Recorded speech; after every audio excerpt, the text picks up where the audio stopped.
this week I was going to do a full review of this gimbal, but I'm kind of having some second thoughts. And the problem is, it's not something with the results that I don't like. It's actually the user experience itself of having to use this gimbal that makes me not really want to do a review of it. And you might remember about 3 months ago, I made this same style video talking about my thoughts about creating. And with all this gimbal footage talk, I'm also going to look at trying to maybe tweak my set a little bit, try to get a little bit more out of it, get better audio. I kind of want to start using this microphone just because I love the quality it gives. On the back of this thing is actually the right thread. And this is the little adapter to go to my Rode Video Mic Go. Thankfully, I actually don't have to switch out that adapter because this microphone, I forgot about it, has an adapter to the same threads the Rode Video Mic Go uses. Now, one thing I am quickly realizing with this is that the microphone is going to be at kind of this weird angle, so I'm not sure how I'm really get that close to my mouth.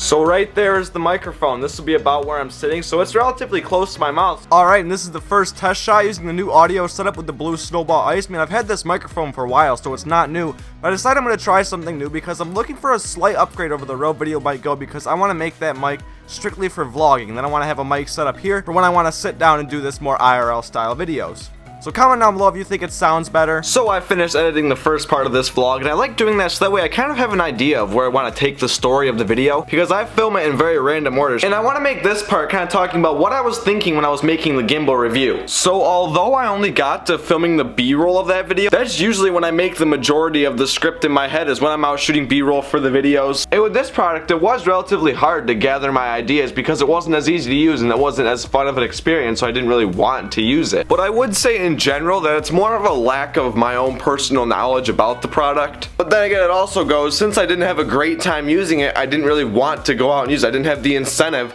to go out and truly learn more about this product and learn how to use it. So in turn, that really hurts the overall experience of trying to review it. I gotta say, all the old gear is starting to come in handy, you know. Using this here old tripod to mount this light so I have good lighting for this shot, because as you can see without it, this is what it looks like. And when it comes to using a product, you have to be consistent with it. You can't just use it a few times and call it good. You have to use it multiple times on a regular basis, finding out every little detail about it. I mean, for example, my camera bodies in the 18 to 35, all those things I've reviewed, I've used them weekly. I use them all the time to make these videos, so I know all the little details about it and all the weird features that might be good and might be bad. That's what you need to form a true review of something, giving all the facts and your honest opinions. And a huge limiting factor for me was the fact that it had the electronic motors. I've been running handheld for 4 years now, so I can pretty much make the camera do whatever I want when it's on my GorillaPod. But on that gimbal, it's restricted because of those electronic motors, and I can't do crazy whip pans or anything like that, which is to be expected. I mean, it's a gimbal. It's supposed to give you nice, smooth footage. It's not supposed to make the camera jerk around. But I don't know, with gimbals in general, I just found that it restricts the camera too much for me personally. I like having that control over it. So if I wanted to slightly adjust the movement of the camera in any specific direction, I can do whatever I want, as opposed to a gimbal, it's very limited. And I mean, this is where I keep all my gear, and this lens, which as you guys know is my favorite lens of all time, is too big and heavy to even be balanced on the gimbal. This lens, which I like, but it kind of sucks because it sucks at autofocusing, so it's a pain to use,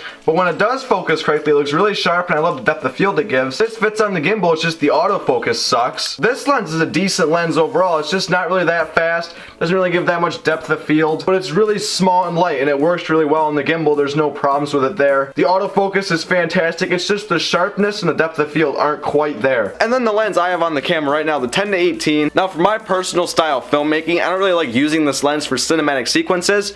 I just think it looks a little bit too wide and distorted for my personal taste, and I'm not gonna lie to you guys, hauling this thing around sucks. It's heavy, especially when I get the bigger lenses on it. You don't want to leave it on because, you know, then the batteries will die quicker, but when it's off, it flails around freely, and it can start moving around. You can hit your lens, it can hit you. I mean, like, this thing, it sucks that it doesn't lock, and it's really awkward to mount on a bag or something. And one thing I love about this light is that it can use the same battery my little light uses, so since it's fully charged, I can put this in there and not have to worry about plugging it into the wall. So that way it can be mounted in weird places even if it's far from an outlet.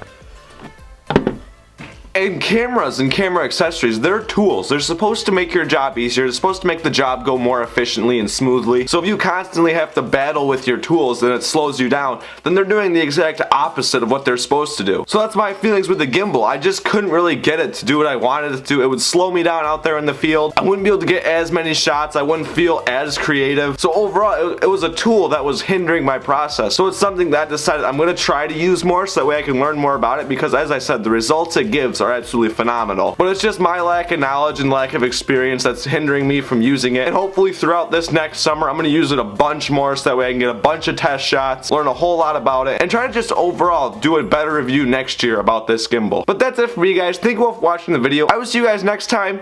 Peace out.